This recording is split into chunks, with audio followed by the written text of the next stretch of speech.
목차입니다. 어제 여기까지 진도가 나갔고 나스닥 연봉 차트까지 봤는데 거기부터 다시 시작을 할게요. 그리고 뭐 비트코인, 코스피, 그리고 뭐 파동 전략까지 한번 달려보겠습니다. 지난 시간의 내용인데 한번 읽어보시면 좋을 것 같아요. 복습 차원에서. 네, 먼저 나스닥의 연봉 차트를 볼 텐데 먼저 연봉 차트라는 거는 봉 하나의 1년입니다. 이 봉 하나하나가 1년, 2024년, 23년, 22년, 21년 이런 형태고, 지금 형태를 보면 기존 전고점을 돌파한 상태로 양봉이 뽑혀 있죠. 뭘 의미하냐면 이게 위에 매물과 저항대가 없다. 그리고 이 검정색 이동평균선, 5일 이동평균선인데 연봉이니까 5년이 되겠죠. 5년 이평에서 올라오는 양봉이다. 이격이 없다. 그리고 각 이평선 간의 형태의 배열로 봤을 때 물론 가장 좋은 건 이런 형태가 그 다음 랠리가 나올 수 있는 형태지만 지금은 일단 랠리는 나와 있다.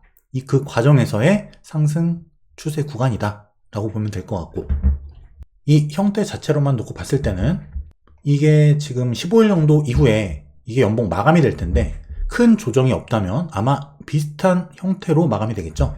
그리고 일단 연말까지 상승 랠리 나오지 않을까 보고 있기 때문에 여기보다 좀 더 올라간 상태에서 연봉 마감이 되면 봉이 거의 꽉 찬 상태에서 마감이 되거나 아니면 더 올라갔다가 조금 윗꼬리가 남더라도 이런 긴 양봉이 된다면 좋습니다. 내년에 추가 양봉을 볼 수 있는 가능성이 있다. 연봉 기준으로 한번 봤고요. 주봉입니다.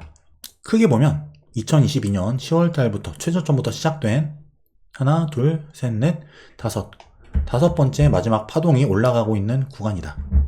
이 구간이라는 거죠. 어제 충분히 설명을 드렸기 때문에 자세한 설명은 생략하고, 어쨌든 이 구간이란 거는 이게 길게 연장이 된다면 생각보다 길어질 가능성이 있다. 이 부분도 한번 우리는 염두에 둘 필요가 있고, 이 가격적인 부분을 미리 우리가 정해놓기보다는 기간적으로 목표점을 정해두는 것도 좋다. 이 부분을 염두에 두자.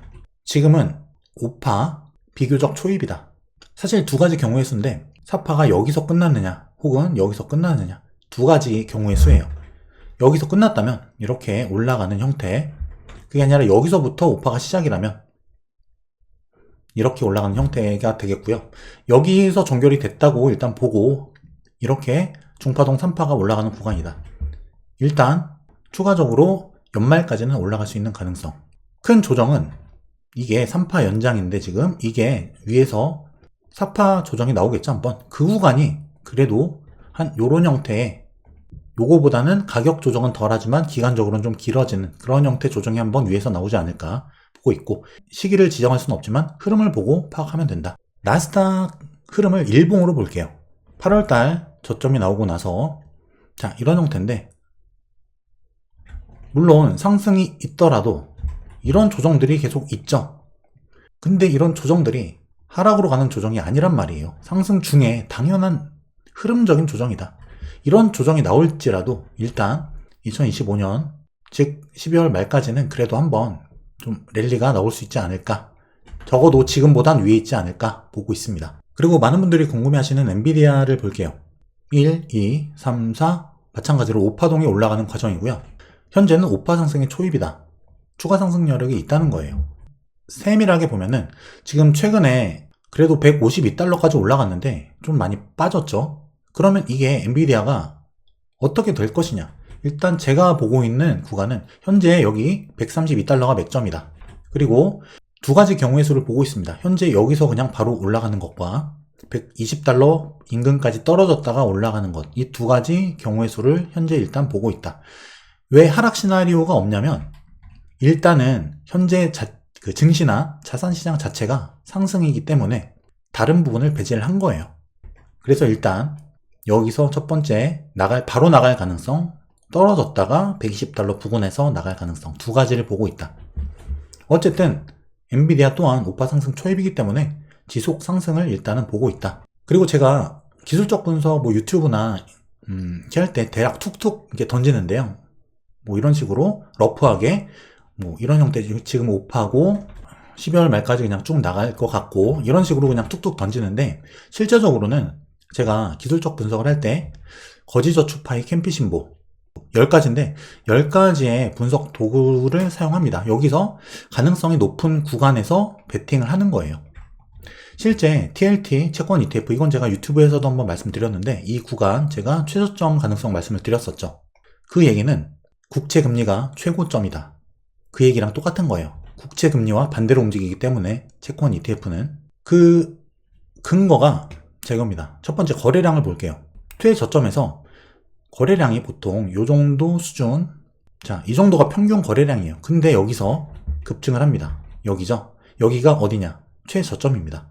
바닥 구간을 제가 예측할 수 있었던 또 하나의 근거는 거래량의 폭발이다. 거래량이 뭐냐면 매수와 매도, 즉 사는 사람과 파는 사람의 거래가 이루어졌다는 거예요. 이게 누가 많이 샀냐, 누가 많이 팔았냐가 중요한 게 아니라 그 구간에 거래가 많이 일어났다는 개념입니다. 이게 중요한 거예요. 지금 시중에 나온 기술적 분석 책 같은 거 보면 지금 시대가 한창 뒤떨어진, 거의 뭐 옛날 90년대, 2000년대 초반 뭐 이럴 때 옛날에 나온 기술적 분석 책, 그런 옛날 그 이론이나 지식을 갖다 쓰는 책들이 지금도 너무 많습니다. 잘못됐다는 거죠. 잘못된 이론이 너무나 많고 지금도. 그래서 지금 실전에서 여러분들이 이거를 직접 검증을 하면서 여러분들이 이론 정립을 하셔야 돼요. 옛날 책들 보면 잘못된 거 너무 많습니다. 특히 거래량 같은 거는 잘못된 이론이 너무 많다. 그냥 간단하게 이런 거래량은 손바뀜 혹은 사는 사람과 파는 사람의 물량이 교환되었다. 거래량이 나온 위치가 중요한 것이지, 뭐 음봉에서 거래량이 나왔다고 이게 매도 거래량이고, 양봉에서 거래량이 터졌다고 매수 거래량이고, 이런 개념은 아니에요. 이건 틀릴 경우가 매우 많다. 매물대 형태로 기억을 하시는 게 좋고요. 어쨌든 이런 형태로 손바뀜이 일어났다. 즉 추세의 변곡이 일어날 가능성이 있는 구간이다 라고 볼 수 있는 것이고요. 그리고 하락파동, 종결, WX, YX, Z. 이따 말씀드리겠지만 파동 강의에서 크게 세 덩어리입니다. 이렇게 하나, 둘, 셋. 셋으로 떨어졌다. 혹은 A, B, C. 이 세부 파동 또한 세부적으로 다 나눌 수가 있겠죠. 어쨌든 다른 경우의 수와 함께 이런 파동 또한 종결을 생각해 볼 수 있는 구간이다. 그리고 하락 추세의 돌파. 자, 여기서부터 떨어지는 이 하락 추세선을 돌파했다. 이런 구간에서 돌파하더라도 재차 빠질 가능성이 높죠. 다른 구간에 이런 다른 형태의 근거들이 적기 때문에 이런 구간에서는 베팅을 하더라도 적게 한다. 하지만 지금 이런 구간에서는 많은 근거들이 생겼기 때문에 베팅 구간이죠. 자, 이렇게 추세를 돌파해서 상승으로 넘어와서 지지까지 리테스트까지 끝낸 이런 형태. 그리고 자, 추세 자체가 하락에서 지금 횡보로 넘어갑니다. 하락 추세에서 횡보 추세로 돌려놨다. 추세가 전환됐다는 거예요. 그리고 이평선상 연봉 20선 지지 구간이다. 이게 연봉인데요. 5, 10, 20 이동평균선은 굉장히 중요한 의미를 가집니다. 이게 1분봉, 뭐 1시간봉, 하루, 일봉, 날봉, 그리고 주봉, 월봉, 이렇게 타임프레임이 커질수록 이동평균선의 그 힘이 더 강해져요.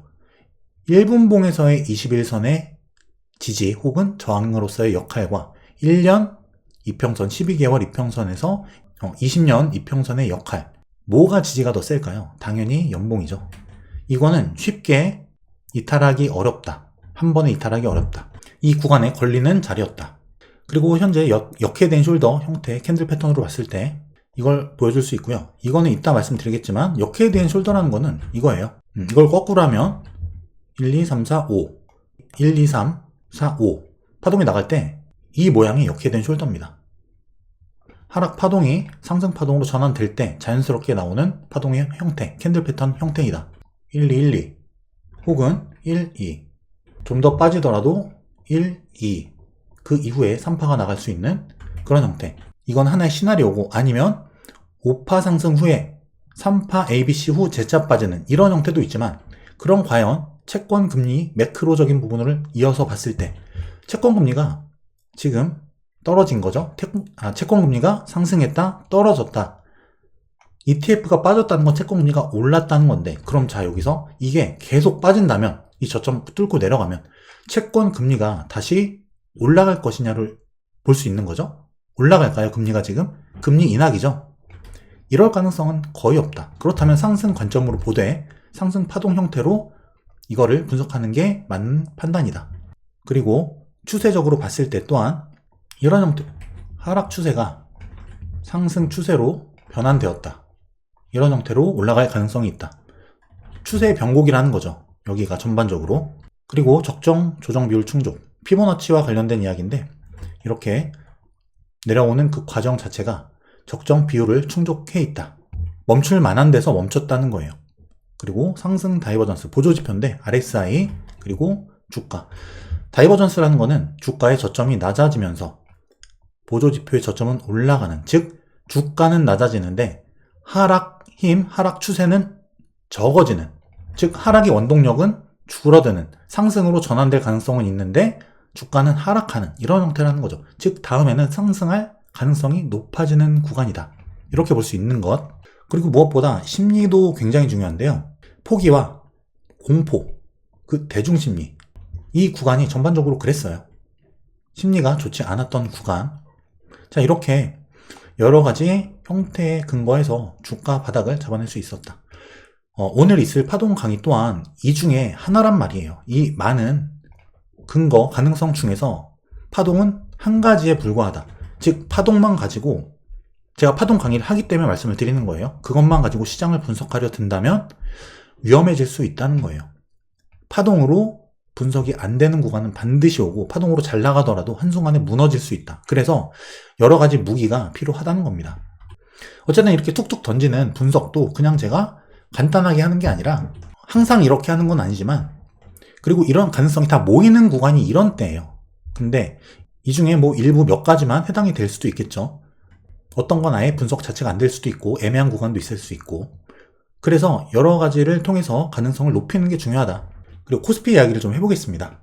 쌀 때 사는 투자에 걸맞는 가치 투자가 어울리는 형태의 현재 코스피, 적정 가치, 현재 코스피는 여기 있고요. 올라갈 수 있다. 코스피 연봉입니다. 검정색이 5년 이평선, 10년 이평선, 빨간색이 20년 이평선. 20년 이평선을 찍을 때는 엄청난 기회죠. 잘 오지 않습니다. 10년도 자주 오는 건 아니에요. 하지만 올해 10년 이평선을 찍고 반등 중이다. 그리고 2510포인트, 지금 올해 마감이 15일 정도 남았는데, 물론 연말 가서는 비영업일이 많기 때문에 실제 영업일은 더 적죠. 이 5년 이평선이 현재 2510포인트 정도예요. 여기 위에서, 즉 5년 이평선 위에서 마감을 한다는 거죠. 이건 저항이기 때문에 뚫어서 마감하면 좋다는 거예요. 위에서 마감했을 때는 내년 25년 흐름이 더 좋을 수 있다. 일단 이거를 잘 지켜보시면 내년 흐름이 어떻게 갈지 대략 한번 생각해 볼 수 있는 거리가 된다. 형태는 어쨌든 현재는 2025년 양봉 가능성을 보고 있습니다. 양봉. 조정 와도 지금보다 내년은 비쌀 것이다. 그렇게 보고 있는 구간이고요. 코스피 투자 전략. 1,400원 이상에 사면 돈 버는 구간이다. 환율 1,400원 넘어가는 구간이에요. 22년 10월달과 현재입니다. 그 구간은 여기와 그리고 현재 여기입니다. 여기가 여기, 여기가 여기예요. 환율, 코스피. 이때가 2,400포인트 정도였는데 형태상 하락 쐐기 패턴, 반등이 가능해 보이는 구간이었고요. 이때도 주봉상 상승 다이버전스가 떴다. 게다가 환율 1,400원 이상 구간. 뭐죠? 사면 돈 버는 구간이에요. 사서 기다리면 수익 나는 구간. 싸도 너무 싸다. 이렇게 현재는 지금도 유효합니다. 똑같아요. 지금 좀 반등을 더 했지만 밸류에이션 PBR 관점에서도 그렇고 환율 관점으로도 그렇고 기술적 분석상으로도 반등 구간이다. 그리고 코스피 투자 전략을 한번 볼게요. 이게 월봉상으로 봤을 때는 제가 여러 번 말씀을 드렸지만 이 부분과 이 부분이 비슷하다. 프랙탈이라는 건데 이렇게 보면 자, 이런 형태예요. 다이아고날이라는 형태인데 쐐기 형태죠. 이런 형태로 현재 조정 이런 형태로 움직이고 있는데요. 여기가 이 음봉까지 그리고 이 음봉까지 이 기간과 형태가 매우 흡사하다. 이 첫 번째 형태 다음에는 양봉이 나왔죠. 그럼 이 형태가 끝난 다음에 양봉 나올 가능성이 높다. 그래서 제가 12월 달에 상승, 양봉 가능성 말씀드렸던 것이고 1월 달에도 흐름이 좋을 가능성을 말씀드렸죠. 파동상으로도 프랙탈 상으로도 캔들 패턴, 밸류에이션 여러 가지 관점으로 다 볼 때도 환율 반등 구간이라는 거예요. 사면 돈 버는 구간이다. 그리고 실제 IMF나 닷컴버블 금융위기, 구조적인 침체죠. 이때를 제외하면 코스피가 6개월 연속 음봉 나온 사례가 없어요. 1, 2, 3, 4, 5, 6. 실제 이게 음봉이었습니다. 근데 이게 양봉 전환이 된 거죠. 그래서 12월에는 더더욱 양봉 전환 가능성을 높게 말씀을 드렸던 것이고 실제 양봉 전환이 됐습니다. 이게 2510포인트 아까 말씀드린 연봉 5년 이평선인데 한 요 정도 될 거예요. 조금만 올라가면 돼요. 한 요 정도 이상에서만 마감해줘도 여기 음봉 위에서만 마감해줘도 매우 좋아 보인다. 이제 얼마 안 남았으니까 남은 기간에 좀 반등을 해주면 좋겠습니다. 경기 침체가 아니라면 하락폭은 25% 내외였다. 세 가지 경우를 볼게요. 2004년 차이나 쇼크, 노무현 전 대통령 탄핵 소추, 이때 23% 빠졌고요. 2011년 미국 신용등급 강등 사태, 유로존 사태, 이때 코스피 마이너스 26%, 2018년도 미중 무역 분쟁 때 27% 빠졌다. 그리고 지금인데 저점 마이너스 18%인데 자, 이때 세 가지 경우와 지금을 한번 비교해 볼게요. 이게 심각성으로 봤을 때 이게 이만큼 그러면 지금 28%가 이 정도까지 20 몇 %까지 추가 하락이 일어날 그럴 사태인가를 생각해 본다면 제가 볼 땐 아닌 것 같아요. 그냥 여기서 반등해도 무난하다. 그리고 지금 자, 이런 시점은 이게 더 빠지든 바로 나가든 이게 중요한 구간이 아닙니다. 지금은 그냥 이런 형태, 이런 시장에 투자할 때는 그냥 쌀 때 모아가는 거예요. 추세 투자나 트레이딩 그런 투자가 아니기 때문에 지금 코스피는 의미가 없다. 그냥 싸면 더 싸지는 거다. 그럼 뭐죠? 더 싸게 사는 거예요. 기회라는 거죠. 사실 이게 더 빠지든 아니면 그냥 지금 올라가든 의미가 없다는 거예요. 코스피는 그런 관점으로 접근한 시장이 아니다. 지금은. 미국 같은 경우는 그렇게 접근해야 되죠. 밸류에이션이 비싸고 위에 올라가 있기 때문에 맥정, 트레이딩을 그래도 같이 병행하는 것이 좋은 시장이지만 코스피는 그게 아니라는 거예요. 그냥 찐득하게 가치를 보고 싸게 샀으면 비싸질 때까지 기다리는 투자다. 형태가 다르다는 거예요. 미국 시장, 국내 시장 다르다.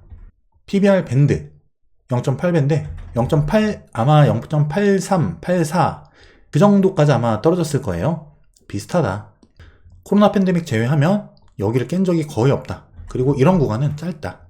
저평가는 자주 오지도 않고 와도 금방 올라간다는 거예요.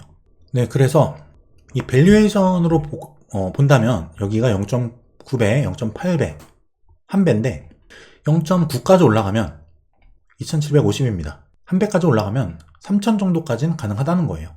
오버슈팅이 나온다면 그래서 일단은 지수가 사실 여기까지 올라가는 게 중요한 게 아니라 3000까지 올라가는 게 중요한 게 아니라 지수가 여기까지 안 가도 개별주들은 어제 말씀드렸죠? 멀티플 상향에 의해서 중소형주 그런 어떤 테마를 타는 메타버스 같은 이런 종목들 코로나 팬데믹 그 마지막 코스피 지수가 빠질 때 몇십 배 올랐죠. 그런 형태가 이번에도 나타날 가능성이 있어 보인다.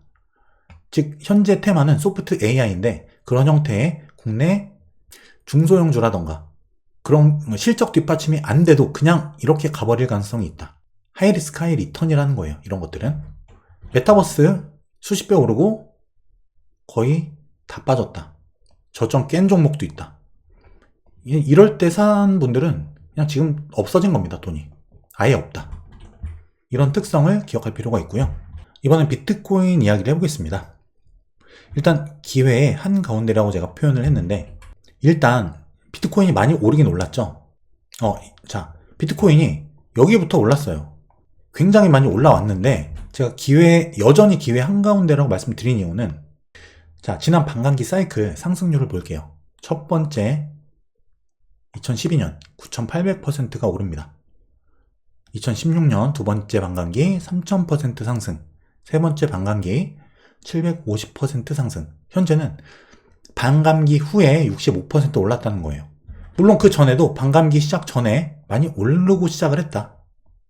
지금도 많이 오르고 시작했다. 하지만 반감기가 시작된 이후로는 아직 많이 오르지 않았다. 물론 우리가 여기서 생각해 볼 거는 이 상승률이 점점 줄어든다는 거예요. 이게 사실 우리가 중요하게 봐야 될 부분이기도 하죠. 이게 지금 갑자기 뭐 1000%, 2000%, 3000% 이렇게 이번에 오를 것이냐? 그렇지 않다고 생각합니다. 이게 계속 줄어들기 때문에 언젠가는 이게 확 쪼그라들 가능성이 있다. 이번에도 줄어들겠죠. 추세대로라면. 하지만 그 추세를 감안하더라도 상승 여력이 있어 보인다. 그리고 여전히 비트코인도 상승 여력이 있지만 알트코인이라던가 중소형주는 아직 폭발 단계가 아니다. 즉 마지막 이런 오버슈팅 이런 막판 진짜 미친 광기의 랠리 이런 건 아직 나오지 않았다.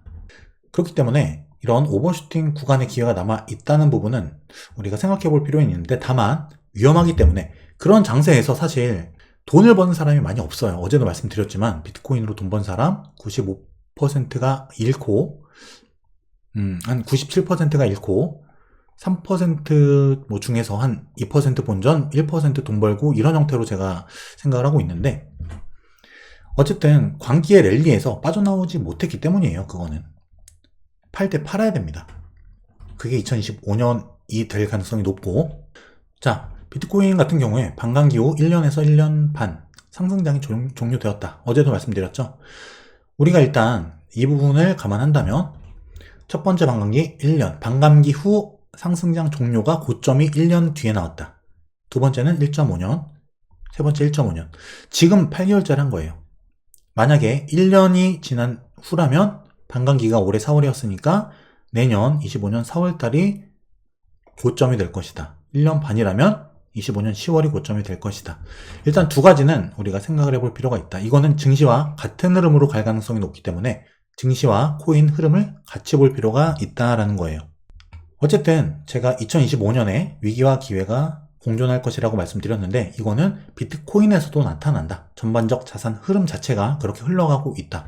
이 부분을 우리가 염두에 둘 필요가 있다는 거죠. 자, 비트코인 연봉입니다. 연봉도 좋아요. 지난 사이클 고점 여기죠. 여기를 지금 꽉 찬 양봉으로 이 밑에서 시작해서 이렇게 올라와서 양봉 마감했다. 이거는 지금 현재 이평선과 캔들 배열로 봤을 때 그리고 이 양봉 형태로 봤을 때 지지저항 관점으로 볼 때도 그렇고 내년 추가 상승 가능성이 매우 높다. 물론 조정이 오더라도 눌림 올 수 있겠죠. 이런 아랫골이 만들 수 있겠죠. 이건 하락이라는 거예요. 이게 뭘 의미하냐면 이 봉에 이게 어떤 흐름을 의미하냐면 여기서 주가가 시작했다가 이렇게 바닥 찍고 이렇게 마무리했다는 거예요. 그래서 이런 형태의 양봉 그리고 아래 꼬리가 만들어지는 것이다. 조정이 와도 올라간다는 거죠. 내년에. 자, 비트코인 월봉 차트입니다. 이거는 지난 사이클의 고점이고요. 지난 사이클 고점에서 4파 조정이 나왔죠. 그리고 지금 5파 상승 올라가는 과정이다. 5파 상승 진행 과정이고요. 5파는 보통 연장되는 경우가 있었다. 그래서 남은 12월과 25년 다 좋게 본다. 12월도 상승 랠리, 2025년도 상승 랠리. 물론 월별로, 구간별로 조정이 오겠죠. 이렇게 올라가는 거 없어요. 비트코인 이때도 지금 이렇게 올라간 다음에 이때 무슨 얘기 나왔냐면 다시 빠진다. 이제 불장 없다. 시즌 종료다. 이런 얘기 나왔단 말이에요. 이때도 마찬가지입니다. 조정은 근데 항상 있어요. 근데 지금 최고점이죠. 상승 중에도 조정은 나온다. 이걸 우리가 항상 염두에 두어야 한다. 요걸 좀 세부적으로 보면 여기가 3파 그리고 4파 랠리 종료 그리고 5파 올라가는 중인데 제가 여긴가 아마 여기였던 것 같은데 여긴가요? 트레이딩 매수 관점 매수 자리다 말씀드렸었어요. 그때도 욕하는 분들이 있었습니다. 하지만 올라왔죠. 가능성이 높은 구간이었다는 거예요. 그리고 제가 스터디에서 분석드린 내용인데 이때 굉장히 크게 흔들렸죠. 자, 여기서 근데 여기 수렴 이탈해서 이제 이렇게 빠질 것이다 라는 이런 의견이 많았는데요. 전 여기서 이제 상승 시나리오를 제가 보고 있기 때문에 오파가 안 나왔으니까 그랬을 때 여기가 단기 최저점 가능성이 있는 자리다. 그리고 현재까지는 상승 가능 범주에 있다. 말씀드렸고 실제 주가는 올라왔습니다. 이 저점을 깨지 않고 저점 붕괴 없이 상승되는 시나리오 그대로 가고 있고요. 이게 어떤 형태였냐면 여기가 이런 수렴을 통해서 휩소, 속임수 위아래 똑같이 주는 형태, 개미털기입니다. A, B, C, 일반적인 수렴은 이렇게 되겠죠. A, B, C, D, E. 정석으로 가자면 이렇게 가는데 정석 이런 건 없어요. 잘. A, B, C. 그냥 올립니다. 수렴도 안 나오고 그냥 쏘나보다. 근데 여기까지 빼죠. 수렴 하단. 그것도 여기 저점도 깹니다. 개미 다 털렸어요. 다 손절. 근데 급등. 근데 또 급락. 여기서 또 한 번 개미 털기. 그리고 올린다. 이러니까 모르면 긴 장기적 흐름을 내가 갖고 있지 않으면 무조건 털린다는 거예요. 그래서 나의 시나리오와 대응 지점, 대응 맥점 이게 있어야 된다는 겁니다. 앞으로 일단 상승 랠리를 보고 있지만 구간에 따라서 조정의 크기 차이는 있겠죠. 이게 대파동이냐 중파동이냐 소파동이냐에 따라서 조정은 이렇게 가느냐, 이 정도 나오고 가느냐, 이 정도 살짝 나오고 올라가느냐, 구간마다 특성이 다 다릅니다. 하지만 일단 기대 수익은 높다. 여전히. 그리고 비트코인 도미넌스라는 차트가 있어요. 이게 뭐냐면 비트코인 자 이렇게 암호화폐 시장이 있다고 가정을 해봅니다. 그러면 여기 돈이 잔뜩 들어와 있겠죠.